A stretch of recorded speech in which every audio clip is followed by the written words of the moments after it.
Halo saudara, apa kabar Anda hari ini? Semoga dalam keadaan baik dan juga sehat. Saudara, Papua Barat merupakan daerah yang memiliki kekayaan sumber daya alam hayati yang melimpah. Kekayaan sumber daya alam hayati ini tentunya harus terus dikelola dan juga dimanfaatkan untuk pembangunan daerah dan juga kesejahteraan masyarakat. Sehingga pemerintah provinsi terus berkomitmen dalam pengembangan sumber daya alam secara berkelanjutan. Lantas seperti apa pembangunan berkelanjutan dari pemerintah Provinsi Papua Barat, serta bagaimana pertumbuhan ekonomi dan capaian dari pembangunan berkelanjutan dari pemerintah Provinsi Papua Barat ini, selengkapnya akan kita bahas selama 30 menit ke depan bersama saya Winda Agreni, hanya di Zona Inspirasi.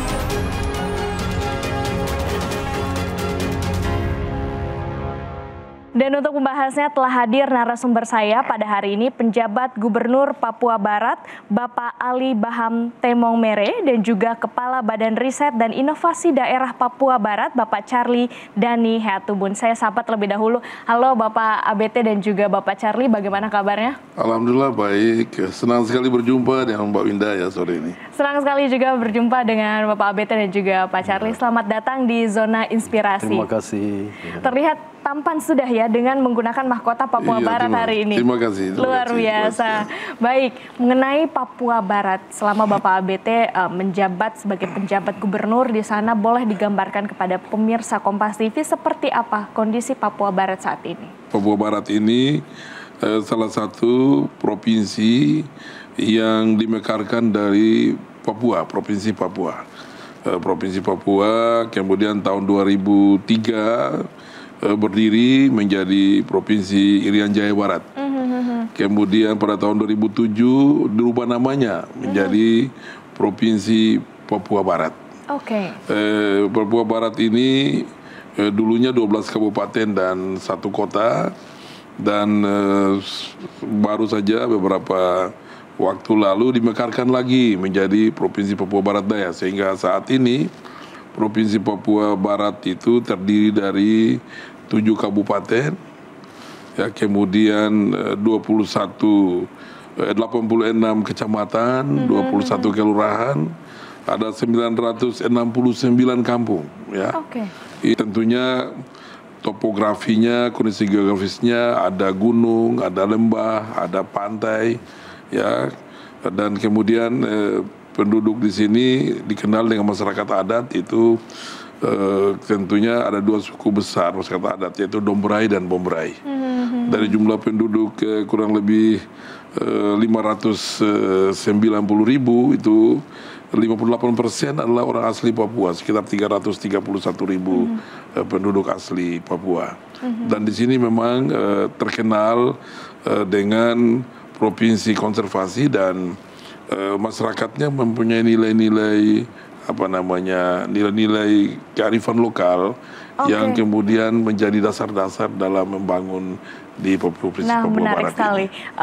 Papua Barat menyandang provinsi konservasi atau provinsi pembangunan berkelanjutan. Benar apa sekali. Sebenarnya maksud dari Pak ABT?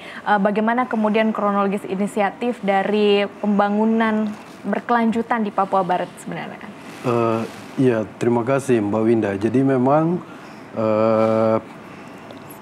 inisiatif pembangunan berkelanjutan ataupun provinsi konservasi ini dimulai sejak tahun 2015, di mana pemerintah provinsi dengan semua elemen, termasuk juga bupati, wali kota pada saat itu, kemudian mendeklarasikan diri sebagai provinsi konservasi. Dan kemudian dipertegas lagi dengan deklarasi Manokwari pada tahun 2018. Ini merupakan kesepakatan bersama antara Gubernur Papua Barat dan Papua. Jadi pada saat tanah Papua itu masih menjadi 2 provinsi, jadi itu 2 untuk 1, 1 untuk 2.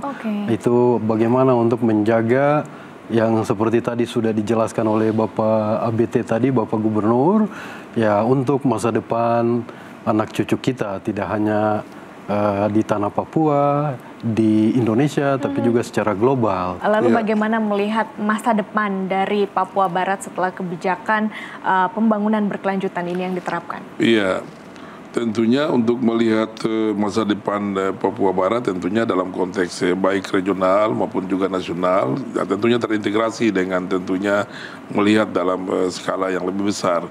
Tentunya dengan melihat kondisi potensi daerah kita Papua Barat, kita punya potensi sumber daya alam yang cukup menjanjikan.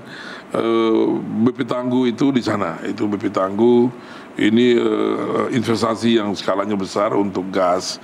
Kemudian juga kita punya Genting Oil tentang minyak. Kita juga kita punya pabrik semen di sana. Kemudian kita juga petrokimia saat ini berkembang untuk pupuk Fak-Fak atau yang pengembangan dari pupuk Kaltim yang ada di sana. Ini tentunya dalam skala yang besar, yang tentunya dalam mengelola potensi sumber daya alam dalam rangka peningkatan pertumbuhan ekonomi Papua Barat.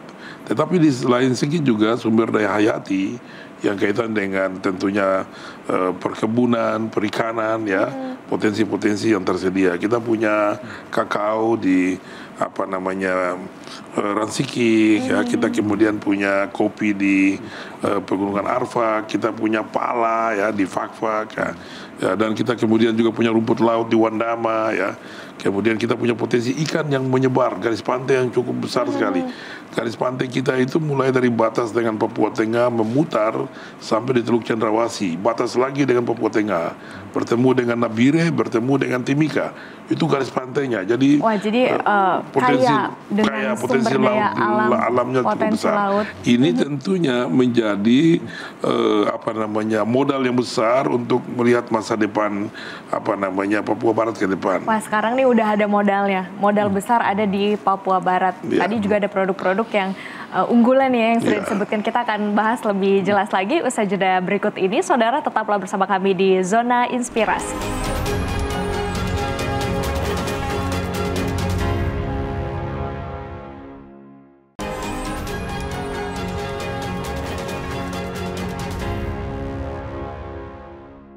Terima kasih Anda masih bersama kami di Zona Inspirasi, dan tentunya saya masih bersama dengan Bapak ABT, Pejabat Gubernur Papua Barat, dan juga Bapak Charlie. Kita lanjutkan lagi, tadi sudah disebutkan berbagai produk unggulan, kemudian modal alam yang saat ini ada di Papua Barat, dan bagaimana nantinya modal alam ini nanti akan dikembangkan seperti itu, Pak Gubernur.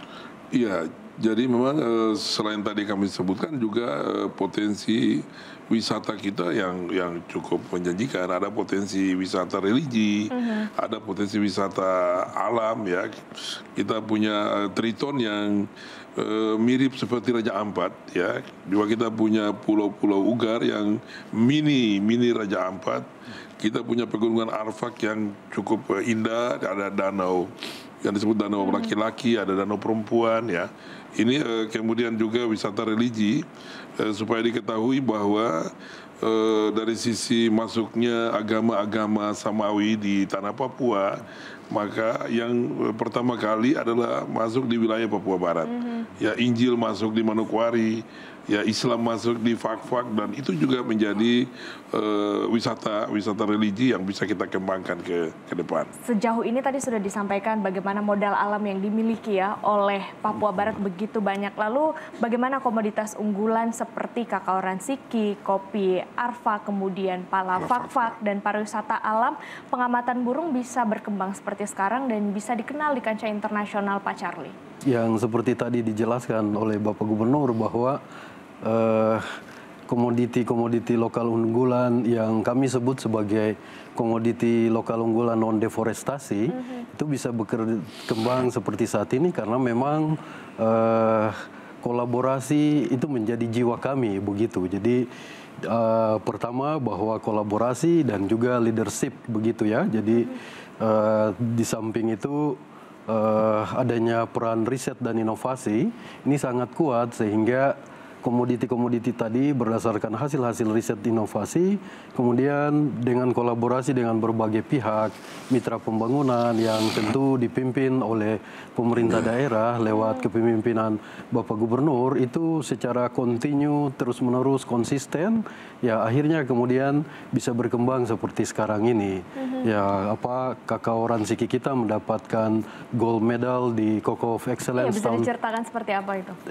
Ya tentunya kalau dari pengalaman kami begitu banyak yang terlibat ya. Terus bagaimana hasil riset untuk keragaman genetik yang ada di perkebunan yang ada di Ransiki, kemudian kita bekerja sama melibatkan ahli cita rasa dan produk-produk biji kakao tersebut, sampelnya kita kirim untuk mengikuti seleksi ya. Dari pada tahun 2023 yang lalu itu kakao Ransiki itu sebanyak dikirim pada saat itu ada 222 sampel dari seluruh dunia ya, dari 52 negara, dan dari hasil penampakan kualitas yang ada dari biji kakao, kemudian dibuat tepung kakao, yang kemudian lanjutannya dibuat coklat, dan akhirnya dewan juri yang merupakan ahli cita rasa, kemudian ahli rantai pasok, kemudian mereka memilih bahwa kakao Ransiki adalah kakao yang terbaik di kawasan Asia Pasifik begitu, dan ya ini tentunya membanggakan kita di Ransiki, di Papua Barat, di Indonesia, bahwa masyarakat lokal kita, masyarakat di sana bisa mampu untuk menghasilkan karya-karya yang terbaik begitu, Mbak. Wah, ternyata kakao terbaik se-Asia Pasifik ada di Papua Barat ya, kakao Ransiki. Pak Ahmad sekali lagi ya, Pak ABT dan juga Pak Charlie. Pak ABT, kan selama menjabat sebagai pejabat gubernur di Papua Barat, Bapak sudah melewati 3 masa evaluasi atau 9 bulan sudah ya? Iya, sudah. Seperti apa itu Pak ABT? Iya, alhamdulillah memang dalam melaksanakan tugas sesuai dengan amanah yang diberikan oleh Bapak Presiden melalui Menteri Dalam Negeri, kami telah melaksanakan tugas mulai tanggal 4 November 2023. Yang pertama, terima kasih pada Bapak Presiden yang telah memberikan kepercayaan kepada saya tentunya, dan juga ke Bapak Menteri Dalam Negeri dan Irjen Depdagri yang terus-menerus memantau, memonitor, membimbing, ya, mengarahkan yang terkait dengan pelaksanaan tugas sebagai penjabat gubernur di Papua Barat. Dan tentunya kepada seluruh aparat pemerintah daerah, pimpinan OPD yang luar biasa yang telah membantu saya dan para bupati, dan tentunya dukungan seluruh masyarakat di Provinsi Papua Barat, sehingga alhamdulillah dalam melaksanakan tugas yang pertama adalah Papua Barat itu aman dan kondusif.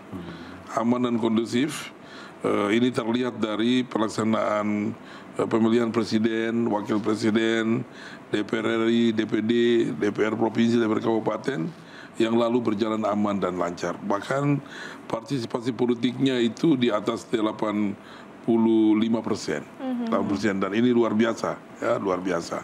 Kemudian yang kedua, capaian-capaian yang kaitannya dengan tanggung jawab sebagai penjabat gubernur juga telah kami lakukan, dan hasilnya tentunya sudah kita sampaikan lewat evaluasi setiap 3 bulan.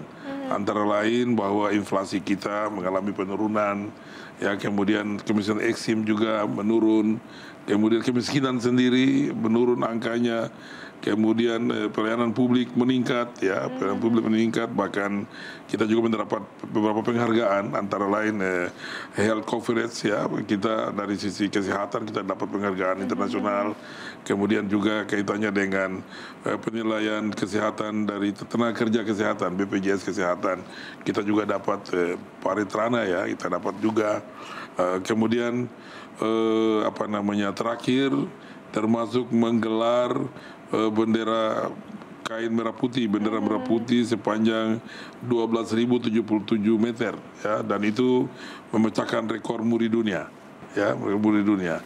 Dan ya tentunya ini bukan tujuan, tetapi ini sebuah realitas dari hasil kerja. Jadi sekali lagi kalau ditanya ini apakah tujuan dapat penghargaan, bukan. bukan tujuan mendapat penghargaan, tetapi sebuah realitas daripada apa yang kita capai, lantas kemudian diberikan. Kita juga tidak tahu dari mana yang menilai seperti itu. Oleh karena itu, terima kasih atas seluruh dukungannya, dan kita berharap ke depan tentunya lebih baik lagi, dan kami akan tentunya di depan ini ada beberapa tugas yang harus kita selesaikan. Yang pertama adalah soal DPRK Otsus yang diangkat ini. Dengan capaian-capaian tersebut, berarti sekarang masih ada PR-PR yang harus lagi. Apa saja itu yang antara harus lain diselesaikan? Kaitannya DPRK Otsus, DPR tetapi diangkat. Ini khusus untuk Papua.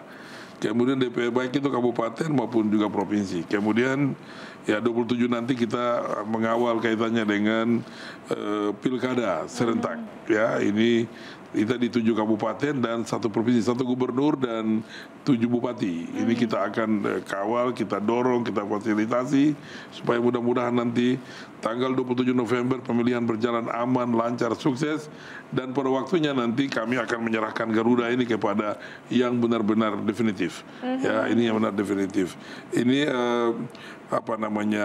harapannya seperti itu, dan jika telah selesai melaksanakan tugas, umur panjang, Tuhan melindungi, kembali melaksanakan tugas sebagai Sekda Provinsi Papua Barat, dan kami mendukung sepenuhnya siapapun nanti yang akan terpilih menjadi gubernur dan wakil gubernur Provinsi Papua Barat. Baik, jadi saat ini tentunya langkah dan upaya sudah dilakukan ya untuk mengerjakan dan menyelesaikan PR-PR yang harus diselesaikan. Dan juga Bapak ABT selaku penjabat gubernur Papua Barat, kami juga mendengar bahwa Bapak menjadi salah satu nominator ya, masuk nominasi pejabat gubernur berprestasi. Seperti apa itu Pak?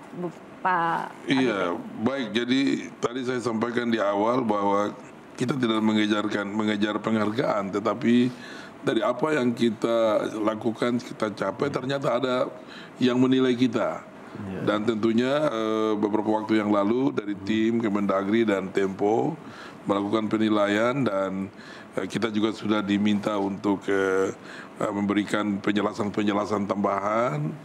Dan menurut saya dengar itu tanggal 30 malam itu ada penghargaan yang diberikan kepada penjabat gubernur Papua Barat, tentunya atas nama seluruh tim dan seluruh masyarakat Provinsi Papua Barat atas capaian selama kepemimpinan saya sebagai penjabat gubernur. Dan tentunya ini juga tidak terlepas dari dukungan Forkopimda, ada Pak Panglima, ada Pak Kajati, ada Pak Kapolda, ya, kemudian Ketua Pengadilan Tinggi, ya, semua Kabinda, semuanya ini bersama-sama, dukungan tokoh agama, tokoh adat, dan tokoh adat di Papua Barat itu luar biasa. Tokoh agama dalam forum kerukunan umat beragama juga memberikan dukungan luar biasa, sehingga tentunya situasi aman dan kondusif itu bisa tercipta.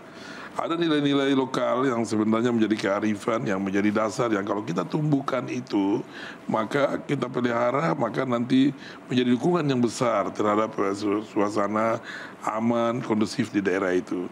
Misalnya di Fak-Fak itu 1 tungku 3 batu, Kaimana juga begitu. Yaitu 1 keluarga, ada 3 agama yang dijaga. Kemudian di Manokwari itu ada filosofi rumah kaki 1000. Yang kemudian dalam bahasa Hatam itu, bahasa daerah itu disebut dengan satu untuk semua, semua untuk satu. Ya, gom mem hagom, hagom mem gom. Juga semangat dari Mansinam. Demikian pula di Wandama itu semangat Bukit Automeri itu batu peradaban di sana. Di sana ada nilai siapa bekerja dengan baik di negeri ini dia akan menemukan tanda heran satu ke tanda heran yang lain. Ini mendorong orang untuk bekerja dan percaya bahwa kalau kita kerja dengan baik, kita jaga situasi kondusif, pasti Tuhan akan mengangkat derajatnya.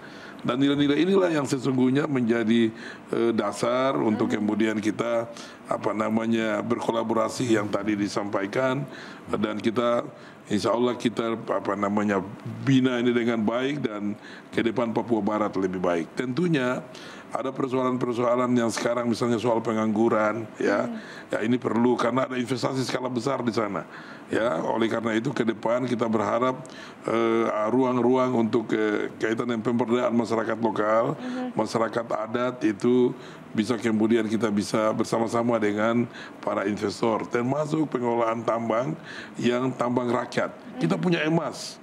yang hari ini masih dikelola oleh masyarakat, sehingga mudah-mudahan ada peraturan pemerintah yang baru untuk memberikan juga kesempatan kepada masyarakat untuk mengelola. Ini kesempatan juga masyarakat adat bisa kelola. Semua bisa tercapai dan kesejahteraan ya untuk Papua Barat. Betul. Kita akan lanjut lagi, saudara, perbincangan ini usai jeda berikut ini. Tetaplah bersama kami di Zona Inspirasi.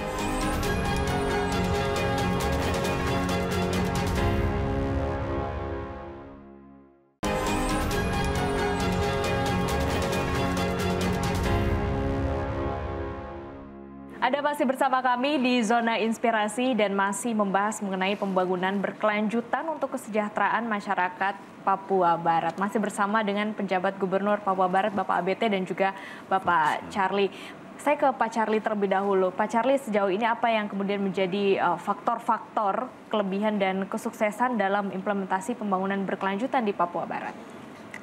Ya, terima kasih Mbak Winda. Jadi memang Papua Barat itu unik, menarik, dan juga bisa ada cerita sukses seperti sekarang itu karena pertama kita memiliki semangat kolaborasi, kolaborasi yang tinggi antar semua pihak, kemudian adanya leadership atau kepemimpinan di mana pemerintah daerah lewat pimpinan daerah, Pak Gubernur itu memimpin langsung.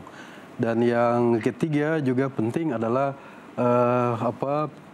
riset dan inovasi begitu. Jadi hasil berdasarkan data ilmiah, evidence atau bukti itu dipakai untuk membuat kebijakan.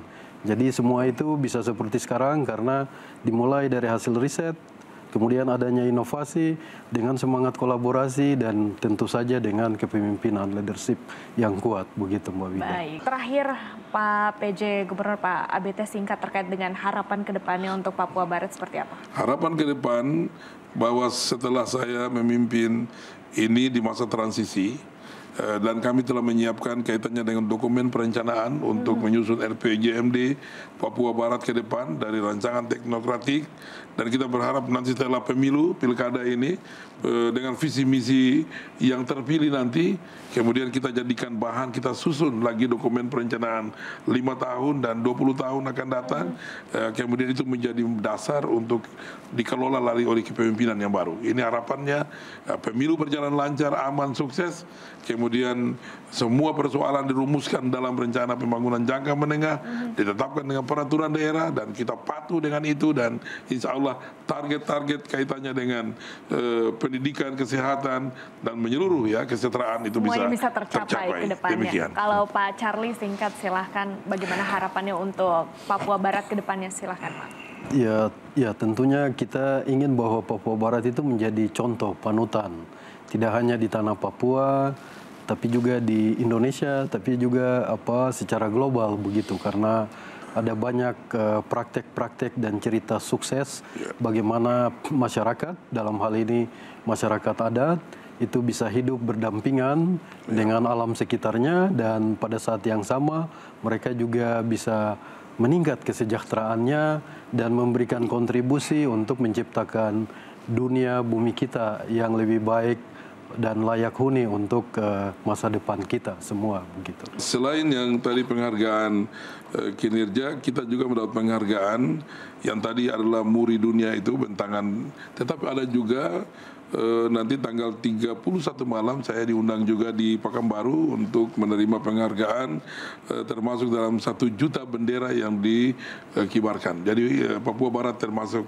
di dalamnya.